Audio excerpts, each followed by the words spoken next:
സ്വീകരിക്കുവാൻ ദൈവം നിങ്ങളുടെ സമയത്തിനായി സ്വാഗതം ചെയ്ത് പ്രാർത്ഥിക്കുന്നു. പെട്ടെന്ന് തന്നെ എൻ്റെ ഭാവിയിലേക്ക് കടക്കുന്നു. എൻ്റെ ഭാവിയുടെ പേര് ചിത്രശലഭം എന്നാണ്. പേര് പറഞ്ഞപ്പോൾ തന്നെ നിങ്ങൾക്ക് മനസ്സിലായല്ലോ ഇതിനൊരു പൂന്തോട്ടത്തിൻ്റെ പശ്ചാത്തലം അനിവാര്യമാണെന്ന്. പല രീതിയിലും പല പേരും ഇട്ട് നോക്കി. പണ്ട് സ്കൂളിൽ പഠിച്ച് ഓർമ്മ വെച്ച് പൂന്തോട്ടത്തിൻ്റെ എല്ലാവിധ പര്യായങ്ങളും ഇട്ട് നോക്കി. എങ്കിലും ഒന്നിനും അതിൻ്റെതായ ഒരു പിൻബലം കിട്ടാതെ നിൽക്കുന്ന പോലെ തോന്നി. ഒട്ടും വൈകാതെ തന്നെ ദുബായ് പട്ടണത്തിലെ അത്ര പഴക്കം വരാത്ത മിറക്കിൾ ഗാർഡന്റെ ചിന്ത മിറക്കിൾ ഗാർഡൻ എന്ന ചിന്തയിലേക്ക് വന്നു. അതെ, നമ്മുടെ ദുബായിയുടെ സ്വന്തം മിറക്കിൾ ഗാർഡനിലേക്ക് എല്ലാ CA മെമ്പേഴ്സിനെയും എൻട്രി ഫ്രീ ആയി സ്വാഗതം ചെയ്യുന്നു. ഇതുവരെ അവിടെ വരെ പോകാത്തവർക്കും പോയവർക്കും ഒരു അസുലഭ സന്ദർഭം. ആ മലർവാടി പൂത്തറിഞ്ഞു നിൽക്കുന്ന പുഷ്പങ്ങളുടെ ഇടയിൽ നിന്നും ഇന്ന് രാവിലെ വിരിഞ്ഞ് ഈ സുന്ദര ഭൂമിയിലേക്ക് കണ്ണുകൾ തുറന്നു നിൽക്കുന്ന ആ പുഷ്പത്തിലേക്ക് തന്റെ ഗുരുതരമായ കാലുകൾ ഒപ്പിച്ച് ചെറുകൾ സാവകാശം വീശി ആ ചിത്രശലഭം പറന്നിറങ്ങി. മനോഹരവും വർണ്ണശബളവുമായ ചെറുകളിലെ നിറങ്ങളിൽ ഒഴുകി നിൽക്കുന്ന ആ പുത്തൻ പുതുപുഷ്പം ആശ്ചര്യത്തോടെ തന്നിലെ മൃദുമുതലാൻ സാവകാശം ചാരത്തണഞ്ഞ് ആ വിരുന്നുകാരനോട് സംസാരിച്ചുകൊണ്ടിരുന്നു. കൂട്ടുകാര, നിന്നെ കാണുവാൻ എന്ത് ഭംഗിയാണ്! നിന്റെ ചെറുകളിലെ ഈ സുന്ദരത്വം എത്ര നിറങ്ങളിലാണ്! എന്ത് കൗതുകമാണ്! നിങ്ങൾ ചങ്ങാതിമാർ എല്ലാവരും കൂട്ടമായി പറന്നു വരുന്നതും ചെറുകൾ സാവകാശം വീശി ഇരിക്കുന്നതും കാണാൻ. എന്താണ് ഞങ്ങൾ ഇതിന്റെ പേര്? എൻ്റെ പേര് ചിത്രശലഭം എന്നാണ്. പൂമ്പാറ്റയെന്നും ഞങ്ങൾ അറിയപ്പെടുന്നു. വർണ്ണശബളമായി കണ്ണുകൾക്ക് കൗതുകം പകരുന്നതും ചെറുകളിലെ ഈ നിറഭേദങ്ങളും അതിലെ മനോഹരങ്ങളായ ചിത്രമെടുത്ത് നോക്കിയാണ് ഞങ്ങളുടെ പേര് ലഭിക്കാൻ കാരണം. ചങ്ങാതി, നീ പറഞ്ഞത് ശരിയാണ്. കുട്ടികളെന്നോ മുതിർന്നവരെന്നോ വ്യത്യാസമില്ലാതെ എല്ലാവരും ഞങ്ങളെ കാണാൻ ഇഷ്ടപ്പെടുകയും കൗതുകത്തോടെ നോക്കുകയും ചെയ്യുന്നു.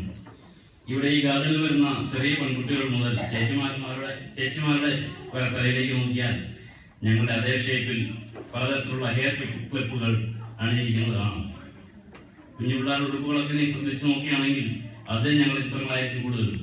അത് മാത്രമോ, ഇപ്പോൾ ദുബായിൽ നടക്കുന്ന ഷോപ്പിംഗ് ഫെസ്റ്റിവൽ അടക്കം എല്ലാ വിനോദങ്ങളിലും ഈവൻസുകളിലും വഴിയോരങ്ങളിലുള്ള ലൈറ്റിംഗ് ഡെക്കറേഷനുകൾ അധികവും ഞങ്ങളുടെ തന്നെ ആകൃതിയിലുള്ള പലതരങ്ങളിൽ കണ്ണിനെ ഉള്ളിലെണ്ണയിപ്പിക്കുന്ന തരത്തിലുള്ള അലങ്കാരങ്ങളിൽ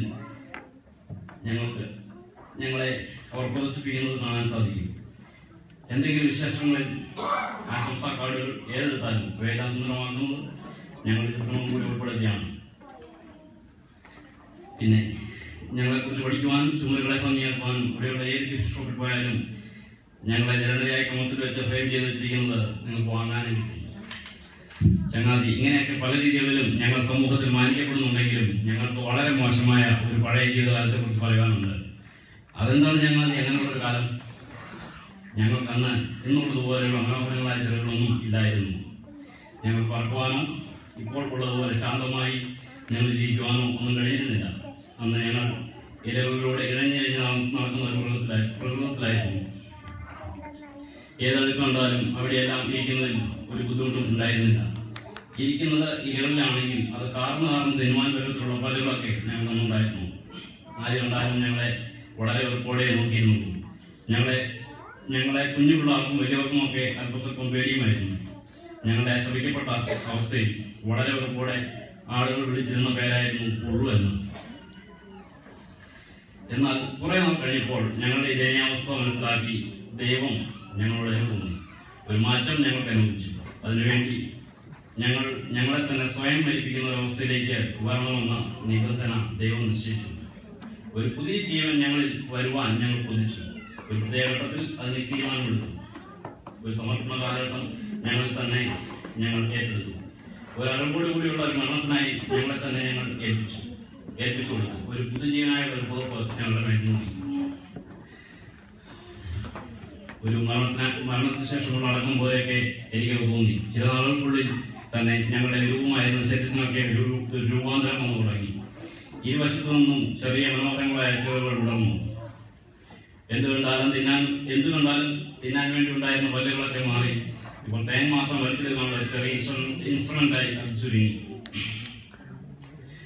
ഭയത്തോടെ കണ്ടിരുന്ന ചെടികളും പൂക്കളുമെല്ലാം ഞങ്ങൾ വേദനയായി കൊതിച്ചു. ഞങ്ങൾ നിങ്ങളിൽ വന്നിരിക്കുകയും മറ്റു പുഷ്പങ്ങളിലേക്ക് മാറി മാറി പറക്കുകയും ഒക്കെ ചെയ്യുമ്പോൾ അത് നിങ്ങളിൽ ഫലപ്രവാക്കുന്ന പരാഗണം എന്ന അഥവാ ജീവിത വളർച്ച എന്ന അവസ്ഥയിലേക്ക് ഉണ്ടാകുവാൻ ഇടയായി. ദൈവത്തിൻ്റെ ഒരു സൃഷ്ടി അതിശയം തന്നെ. അങ്ങനെ ഞങ്ങൾ പറക്കാൻ തുടങ്ങിയെങ്കിലും ഞങ്ങളെപ്പോലെ തന്നെ പറക്കുന്ന പുതിയനെ പോലെ കുത്തുകയോ പണ്ടുവിനെ പോലെ വിറമുണ്ടാക്കുകയോ കുഞ്ഞു പക്ഷികളെ പോലെ ചെടികളെ നശിപ്പിക്കുകയോ ഒന്നും ചെയ്യുന്നില്ല.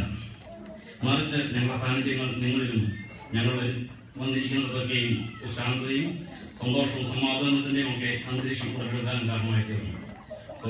എന്തൊരു അത്ഭുതവും അതിശയമാണ് ജനതി. നിങ്ങളെ കുറിച്ച് അറിഞ്ഞപ്പോൾ ആ ചെറുപുഷ്പം ആശ്ചര്യത്തോട് ചോദിച്ചു, ഇനി നിങ്ങളുടെ ഈ ചെറിയ ജീവിതത്തിൽ എന്താണ് നടക്കുക? ഇനി ഞങ്ങൾക്ക് ഒരു വലിയ പ്രത്യാശയുണ്ട്. ഇത്ര മനോഹരവും അതിശയകരവുമായി സൃഷ്ടിച്ച ഞങ്ങളുടെ ദൈവത്തെ മുഖാമുഖം കാണാൻ മുമ്പേ മരിച്ചവർ മുതൽ ഇപ്പോഴുള്ളവർ വരെ വീണ്ടും ഉയർത്തെഴുന്നേറ്റ് അവലേക്ക് 10,000 ചന്ദ്രനായിട്ട് അടുത്തേക്ക് പറഞ്ഞു പോകുന്നു. അതെപ്പോഴാണ് ഞങ്ങൾ നടക്കുക? അതിന് വലിയ താമസമില്ല.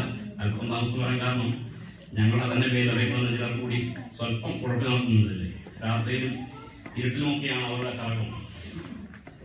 അവർക്ക് ഞങ്ങളെപ്പോലെ തന്നെയാണ് തന്നെ ഇത്ര നല്ല നിറങ്ങളുള്ള ചെറുകളൊക്കെ ഉണ്ടായിരുന്നെങ്കിലും അവരുടെ സഞ്ചാരബോധം കടക്കി വെച്ച് മാറിയപ്പോൾ ഒരുതരം തവിട്ട് നിറത്തിലുള്ള ഒറ്റക്കളർ മാത്രമായി തീർന്നു അവരുടെ ചെറുകൾ. കൂടാതെ ഒരുതരം അസ്വസ്ഥത ഉണ്ടാക്കുന്ന ഒരു പ്രത്യേകതരം പൊടിയും അവരുടെ ചെറുകളിലുണ്ട്.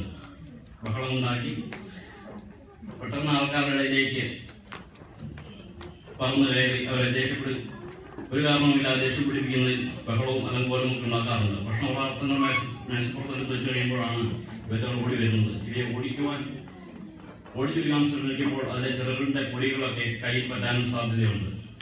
ഇവരുടെയൊക്കെ മാറ്റവും ഞങ്ങളെ സൃഷ്ടിച്ച അവരെ ദൈവത്തിന് ആഗ്രഹമുള്ളതുകൊണ്ട് അവരുടെ തിരിച്ചുവരവ് പ്രതീക്ഷിച്ചുകൊണ്ട് മനസ്സിലേവ് കാണിക്കാനിപ്പോൾ.